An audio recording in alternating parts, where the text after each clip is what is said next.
Hello, aviators!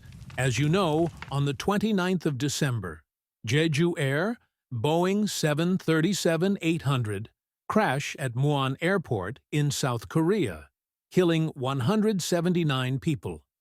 And now, we have almost all the details of what could have gone wrong that day. Let's dive into it.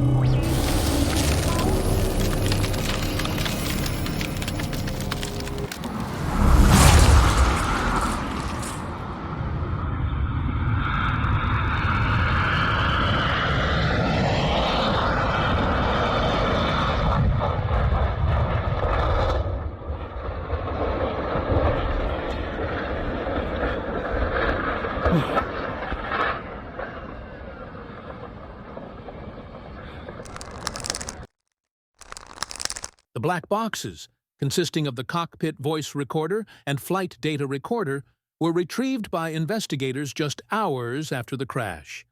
Now, they will help piece together the final moments of the flight. Early morning hours. Flight 2216, a Boeing 737-800, registration HL8088. Departed from Bangkok's Suvarnabhumi Airport, bound for Muan International Airport in South Korea. The Boeing 737-800 is one of the most widely used aircraft in the next-generation family of the Boeing 737 series. It's known for its efficiency, reliability, and versatility. This narrow-body jet mounts two CFM International CFM 56-7B engines, and it has a capacity of 162 to 189 passengers, depending on configuration.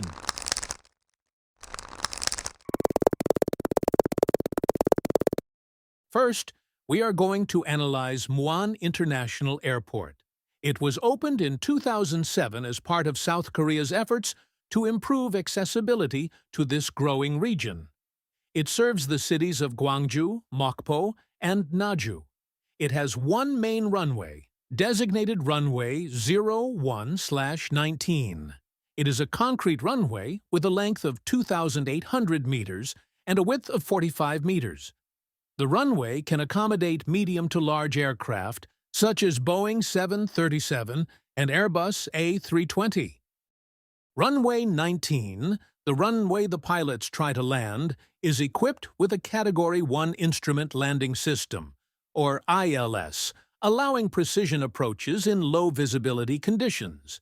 There are also additional aids at the airport, including the Muan VOR DME and the Muan Non-Directional Beacon, or NDB.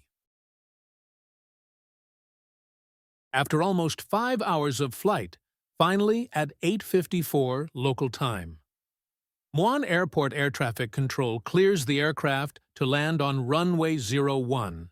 With only 2 knots of wind, either runway could have been active. At 8:57, Air Traffic Control broadcasts Caution Bird Activity Advisory. The airport is surrounded by bird activity areas in all 4 sides.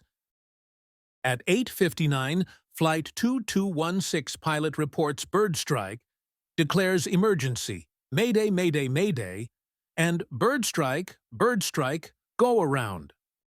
The pilots perform a go-around and requests authorization to land on Runway 19, which is by approach from the opposite end of the airport's single runway. At 9:01, Air Traffic Control clears the aircraft to land on Runway 19.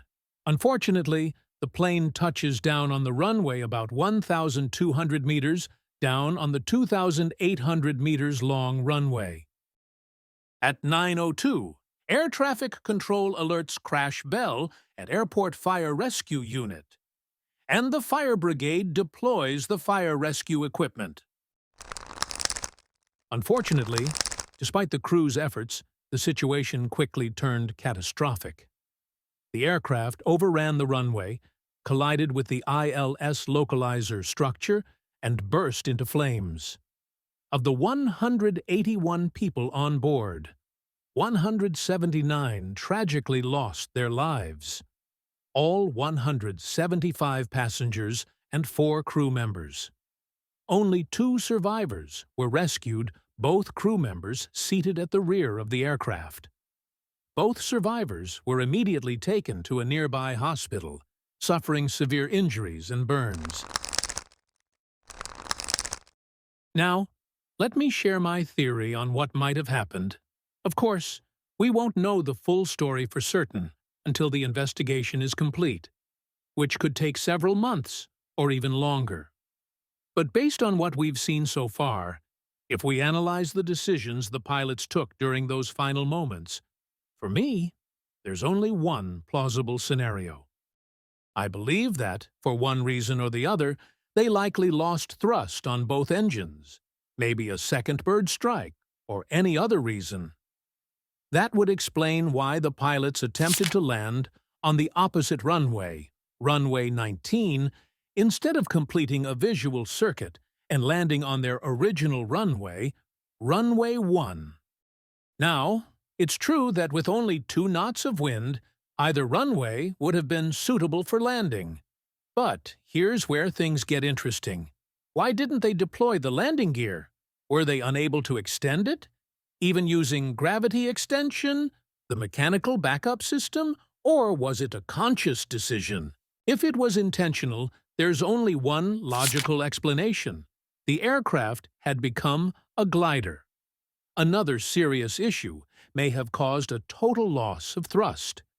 With both engines out, they were left with no other option but to turn 180 degrees and aim for runway 19. At that point, it was about one thing and one thing only: fly the aircraft at best glide speed and make it to the runway, no matter what.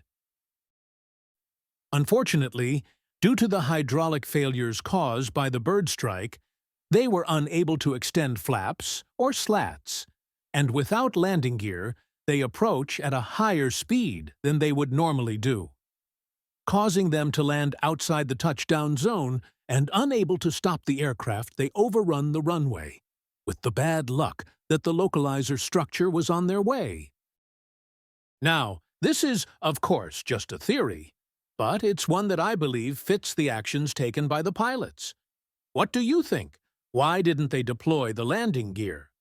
Let me know your thoughts in the comments below. That's it for my analysis of the tragic Jeju Air Flight 2216 accident. I've shared my thoughts and theory.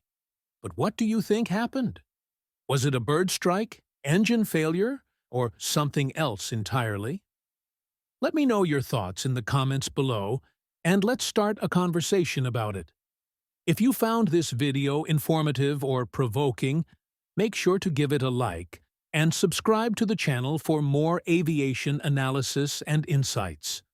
We cover aviation accidents, ATPL level knowledge, and real-world scenarios to help you stay informed and engaged with the world of aviation. Thank you for watching, and I'll see you in the next one.